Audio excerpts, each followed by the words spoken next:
Hello दोस्तों, कैसे हैं आप सभी। आप सब स्वागत है मेरे चैनल वीवी एजुकेशन पे। तो आज हम लोग जब इससे पहले हम लोग चैप्टर पढ़ रहे थे, यानी कि चैप्टर नंबर 7, उसका कंटिन्यूशन करेंगे। चैप्टर का नाम जैसे आपको पता है, का नाम क्या है? Weavers, iron smelters and factory owners. Okay, तो आज हम लोग इसका कंटिन्यूशन पढ़ेंगे। कल तक मैंने आपको यहाँ तक पढ़ा दिया था। इमेज है, इससे पहले का मैंने पढ़ा चुका है। तो इससे पहले किसके बारे में था? वोट्स की जो भी स्टील है उसके बारे में था। तो आज हम लोग आगे का पढ़ेंगे, यानी कि आगे का टॉपिक किसके बारे में है? तो है अबैंडन्ड फर्नेसेस इन विलेजेस के बारे में, यानी कि जो विलेजेस में जो भी अबैंडन्ड फर्नेसेस थे उनके बारे में। अब प्रोडक्शन ऑफ वोट्स जो स्टील था required a highly specified technique of refining iron. लेकिन जो आयरन स्मेल्टिंग है इंडिया में बहुत कॉमन थी, एक्सट्रीमली कॉमन थी till the end of 19th century. ठीक है, बिहार और सेंट्रल इंडिया में क्या था? In particular every district had smelters that used local deposits of ore to produce iron, which was widely used for manufacture of implements and tools of daily use. और ये जो furnaces थे ये ऑफनली build of clay थे या तो सन dried BRICS के बने हुए थे। और जो स्मेल्टिंग हुआ करती थी वो मेन करते थे, और जबकि जो वुमेन है वो क्या करती थी? तो वो बेलोज में वर्क करती थी।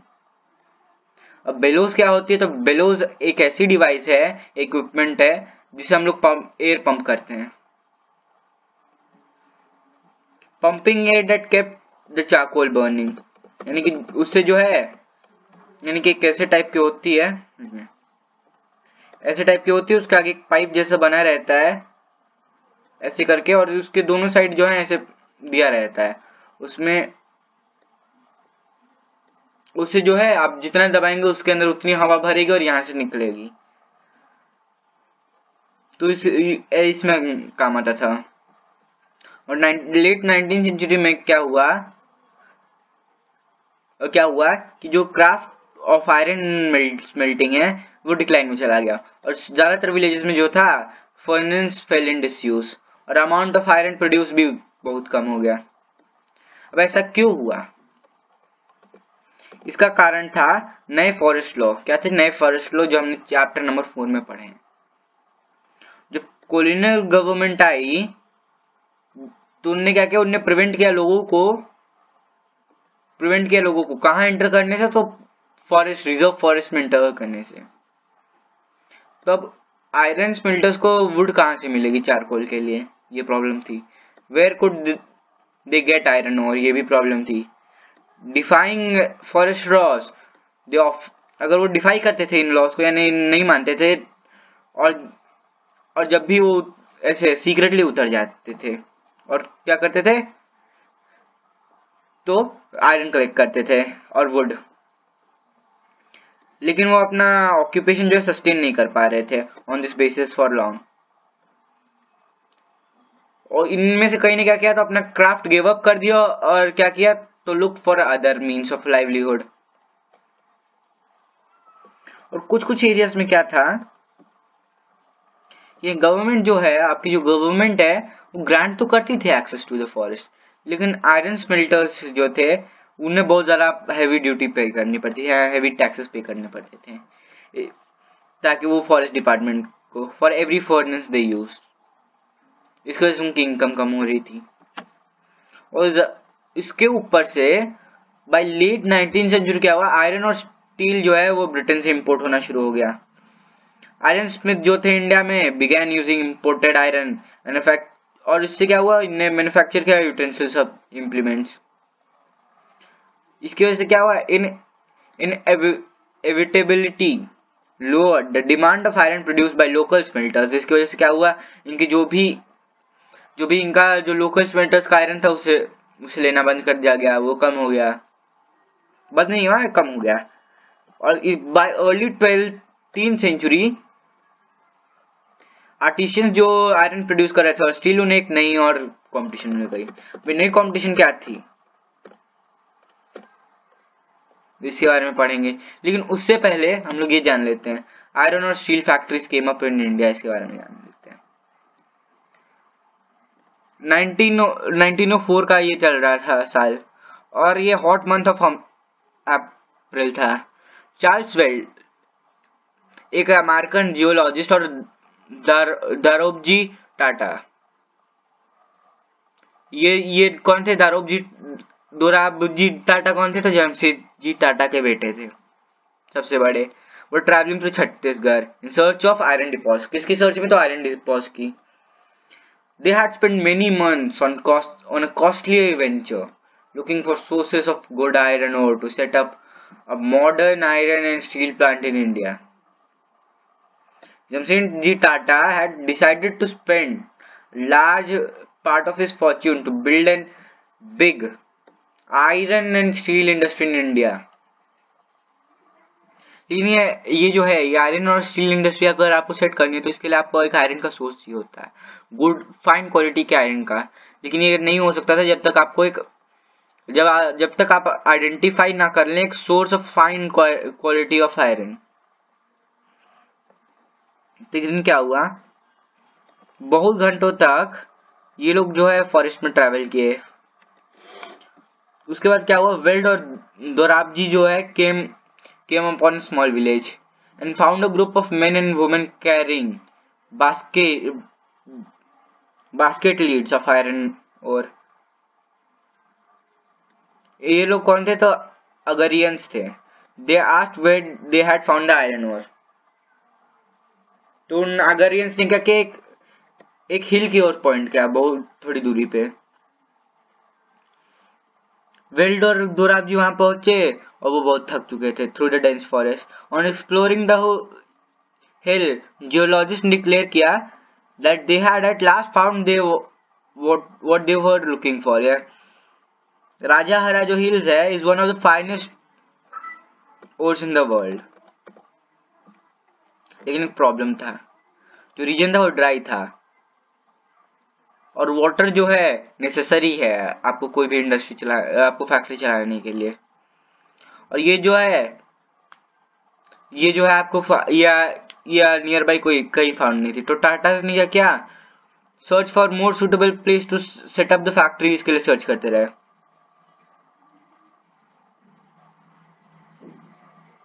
However, the Agarians helped in the discovery of a source of iron that would later supply to Bhilai steel plant. कुछ साल बाद क्या हुआ, a large area of forest was cleared on bank of river Sabarnekha to set up the factory and an industrial township, Jamshedpur. तो क्या हुआ, जो सबरनेखा है, जो रिवर है, उसके आजू बाजू का जो भी फॉरेस्ट एरिया था उसे क्लियर कर दिया गया वहां, ताकि फॉरेस्ट सेटअप हो पाए और एक इंडस्ट्रियल टाउन सेटअप हो जाए जिसका नाम होगा जमशेदपुर। यहाँ जो है वाटर भी था नियर द आयरन और डिपॉजिट्स, और यहाँ जो है टिस्को यानी कि Tata iron and steel company I, and they came up began producing. अब ये जो स्टील कब प्रोड्यूस करना शुरू किया? तो 1912 में। कब? 1912 में। ये आपके लिए इंपॉर्टेंट ईयर है, ये आप याद कर लीजिएगा। TISCO was set up at an opportune time. Although the late 19th century, India was exporting steel that was manufactured in Britain. Expansion of railways in India had provided a huge market for rails that Britain produced. For a while, Britain exports in Indian railway were willing to believe that a good quality steel could be produced in India. कई British जो experts थे Indian railway में, वो लोग कई ऐसे थे जो बिलीव करने के लिए नहीं तैयार थे कि हाँ यहाँ इंडिया में जो है good quality of steel mill सकता है।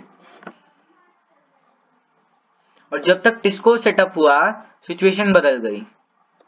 1940 में first world war broke out हो गया। 1914 आपके लिए एक इंपॉर्टेंट ईयर, आपको याद करना है। फर्स्ट वर्ल्ड वॉर कब हुआ था? 1914। ओके। जो स्टील जो प्रोड्यूस किया गया था ब्रिटेन में, उसे अब क्या करना था? तो डिमांड्स ऑफ वॉर जो यूरोप में चल रही थी उसे मीट करना था। इस वजह से जो ब्रिटिश स्टील की डिमांड थी इंडिया में डिक्लाइन हो गई डोमेस्टिकली, और इंडियन रेलवेज को अब क्या करना पड़ा, तो टिस्को की ओर टर्न करना पड़ा फॉर सप्लाई फॉर रेल्स। और ऐसे ही जो है वॉर जो है कई कुछ सालों तक चलती रही। टिस्को ने क्या किया, प्रोड्यूस शेल्स किए, कैरेज व्हील्स किए फॉर द वॉर। और by 1919 the colonial government was buying 90% of steel manufactured by Tisco।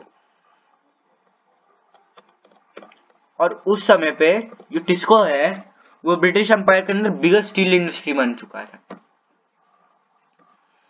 और जो case of iron and steel है, as in the case of cotton textiles, industrial expansion तभी occurred हुआ जब British import जो है India में डिक्लाइन हो गया और मार्केट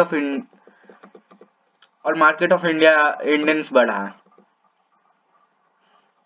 तो early years of industrialisation in Japan कैसे चले इसके बारे में हम लोग पढ़ेंगे। ये छोटा सा पैराग्राफ है, इसे हम लोग पढ़ेंगे अब। और इसके बाद हम लोग के पास बस एक पेज और है, फिर आप को टाटा गुड बाय, जो खत्म गया क्लास। तो चलिए पढ़ लेते हैं जल्दी से। The history of industrialization of Japan in late 19th century presents a contrast to that of India।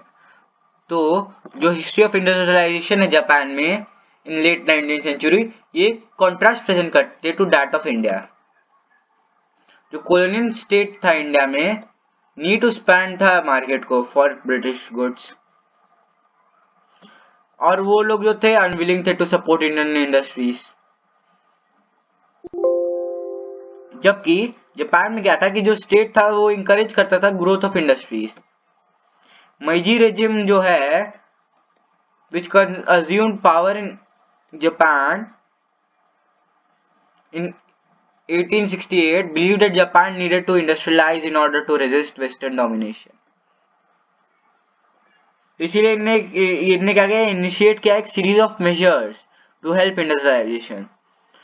Postal services लगाया, टेलीग्राफ लगाया, रेलवेज लगाया, स्टीम पावर्ड शिपिंग लगाया, ये सब डेवलप हुआ। The most advanced technology from west was imported, और फिर adapt किया गया to the needs of Japan में। फॉरेन एक्सपर्ट्स को बुलाया गया to train Japanese professionals. Industrialist जो थे उन्हें एक जनरस लोन से प्रोवाइड किया गया फॉर इन्वेस्टमेंट बैंक की ओर से to set up government. Large industries were first started by the government and then sold off at cheap rates to business families. India में क्या है, कॉलोनियल डोमिनेशन क्रिएट कर रही थी बैरियर्स टू इंडस्ट्रियलाइजेशन, क्योंकि जापान में the fear of foreign conquest, उनके यानी कि वहां जो है फॉरेन कॉन्क्वेस्ट ना हो जाए, इसी की वजह से वहां इंडस्ट्रियलाइजेशन ज्यादा चला। लेकिन इसका एक और मतलब होता है। इसका क्या मतलब है कि जो जापानीज इंडस्ट्रियलाइजेशन है, इसकी डेवलपमेंट बस इसी वजह से हुई बिगनिंग से, क्योंकि ये सब जो लिंक्ड है ये मिलिट्री नीड्स की वजह से है। आगे पढ़ेंगे। तो ये जो है वो इसका पार्ट है। Into India decline and the market for Indian industries good increased. ठीक है, this happened during the first world war and after. और जब नेशनलिस्ट मूवमेंट आया और डेवलप हुआ, द इंडस्ट्रियल क्लास जो है बिकेम स्ट्रॉन्गर, वो ज्यादा ताकतवर हो गई, और the demand for government protection became louder. उस समय में जो गवर्नमेंट की ओर से प्रोटेक्शन मिलने है उसकी डिमांड भी बहुत ज्यादा लाउड हो गई, और जो है वो लोग स्ट्रगल कर रहे थे इंडिया के ऊपर रिटेन करने के लिए अपना कंट्रोल। तो जो ब्रिटिश गवर्नमेंट है हैड टू कंसीड, यानी उनने मेनी ऑफ दीज डिमांड्स, इनमें से कई डिमांड्स को मानना पड़ा। कब? In the last decades of their colonial rule. Well, आज की क्लास यहीं खत्म होती है। Hope you enjoyed the session. अगर आपको आज की सेशन पसंद आई हो तो प्लीज इस वीडियो को लाइक करना, हमारे चैनल को सब्सक्राइब करना, अपने दोस्तों के बीच शेयर करना, और जो नहीं पढ़ते उन्हें भी शेयर करना, ताकि वो कुछ देख के थोड़ा सीख जाए। और जिसे, और आप ऐसे किसी आदमी को जानते हो जिसे जो है कुछ प्रॉब्लम हो रही है इस चैप्टर में, तो उसे भी भेजना। Well, thanks for watching, I will meet you in my next video. Until then, bye bye.